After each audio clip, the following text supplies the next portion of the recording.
Si vous suivez mes analyses, vous savez déjà que l'Arc de Triomphe renferme des secrets ésotériques passés entièrement inaperçus depuis près de 200 ans, jusqu'à ces vidéos.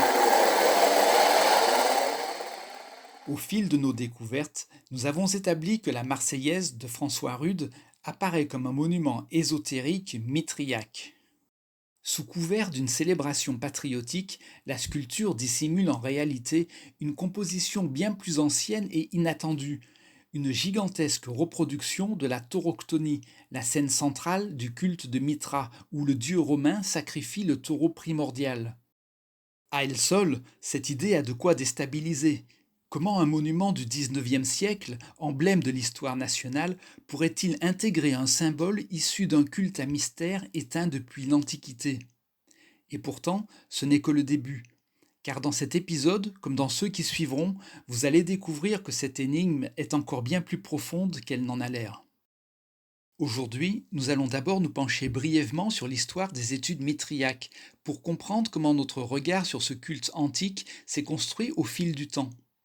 Nous verrons ensuite comment l'interprétation de l'étrange scène sacrificielle a évolué avec les avancées de la recherche. Enfin, nous retournerons face au relief sur l'Arc de Triomphe, pour nous arrêter sur un détail lourd de conséquences, car il pourrait bien révéler qu'une anomalie s'est glissée dans le fil de l'histoire, un anachronisme inexplicable niché au cœur même du monument. Installez-vous confortablement, nous commençons. Jusqu'à la fin du XIXe siècle, les connaissances sur le culte de Mitra restent très limitées. Elles se résument principalement à des descriptions d'artefacts et de temples récemment mis au jour. Ces observations sont le fait d'antiquaires, d'érudits locaux ou encore de catalogues de collections. Si un intérêt existe bel et bien, il demeure dispersé, sans communauté scientifique structurée. Il faut attendre le tournant du XXe siècle pour voir émerger un véritable champ d'études. Avec les grandes synthèses de Franz Cumont, les études mitriaques s'organisent et deviennent un champ de recherche à part entière. C'est à ce moment que se posent les grandes questions qui structurent encore la recherche aujourd'hui. L'origine du culte, son expansion dans l'Empire romain, la nature des mystères, ses rapports avec le christianisme. Le mitraïsme devient alors un objet central dans l'étude des religions antiques. À partir des années 1950, la discipline se consolide davantage, des congrès internationaux sont organisés, des corpus sont constitués et des programmes collectifs voient le jour. Le mitraïsme s'impose désormais comme un véritable domaine d'étude. À mesure que la recherche progresse, l'interprétation de la tauroctonie évolue elle aussi. Cette scène, point central des sanctuaires, est riche de symboles et sa signification fait encore aujourd'hui l'objet de débats. Rappelons ses composants principaux. Au centre, le dieu Mitra domine un taureau et enfonce son glaive dans son cou. Autour de lui gravitent plusieurs animaux, un chien, un serpent, un scorpion et un corbeau, parfois un lion, à proximité d'un vase de type cratère. Deux porteurs de torches encadrent la scène. Au-dessus apparaissent le soleil et la lune personnifiés, et souvent les signes du zodiaque. Tous ces éléments, nous les avons identifiés dans nos épisodes précédents, dissimulés au sein de la Marseillaise sur l'Arc de Triomphe. Mais que représente-t-il exactement? Dans la première moitié du XXe siècle, l'interprétation de Franz Cumont domine largement. Selon lui, la tauroctonie met en scène le sacrifice du taureau primordial, un sacrifice fondateur d'où jaillit la vie, animale comme végétale.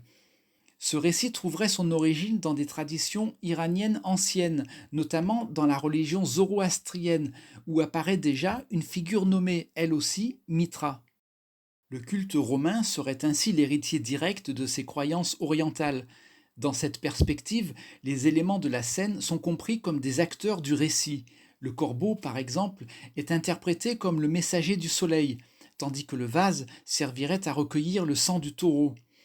Si, à cette époque, une dimension cosmique est déjà reconnue, elle reste secondaire et les animaux ne sont pas encore identifiés avec précision.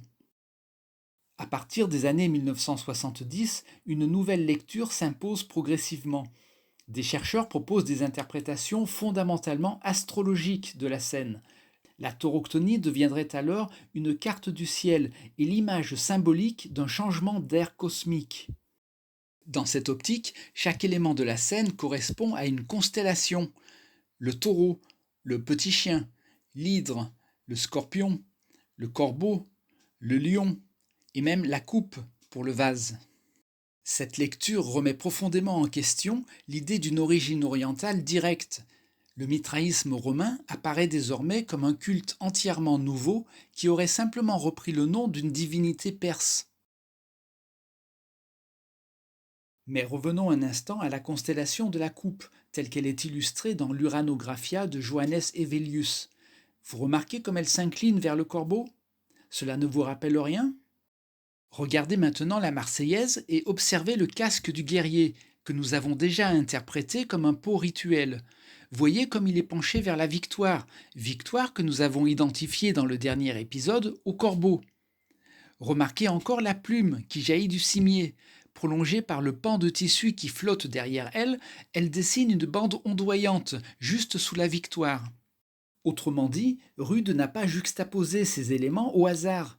Il a composé une carte du ciel avec les constellations de la coupe, du corbeau et de l'hydre, telles qu'elles sont habituellement dessinées. Et c'est là qu'un anachronisme apparaît. Le vase et le corbeau ne sont pas ici de simples motifs, ils sont déjà traités comme des constellations, une lecture que la recherche ne formulera clairement qu'à partir des années 1970, et Rude réalise son relief dans les années 1830. Ce constat rend la sculpture plus troublante encore. Non seulement François Rude a dissimulé au sein d'un monument dédié à la Révolution française la scène sacrificielle d'un culte antique, mais il ne s'est pas contenté de la reproduire telle qu'elle.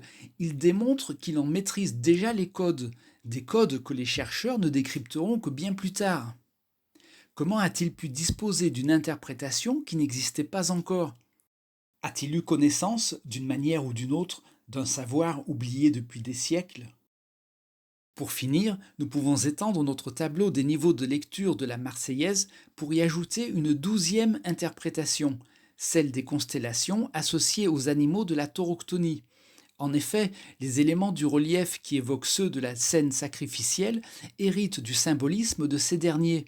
La patte de chien, par exemple, en renvoyant à l'animal de la scène mitriaque, renvoie également à ce qu'il représente, c'est-à-dire à la constellation du petit chien. Toutes ces trouvailles inédites sont dévoilées dans mon livre « La remarquable découverte de l'ami Ursule », une enquête présentée sous la forme d'un roman où 2 retraités cocasses de la campagne bourbonnaise se heurtent aux secrets authentiques du monument de la place de l'Étoile. Commandez votre exemplaire dédicacé directement sur victorboget.com. Si cette vidéo vous a plu, likez, commentez, abonnez-vous et partagez. Merci pour votre attention. Aux armes, camarades, il faut dresser les barricades, mettre fin à la tyrannie, allons enfants de l'anarchie. Aux armes, camarades, face aux violences, face aux brimades, le drapeau noir s'est levé, le jour de gloire est arrivé.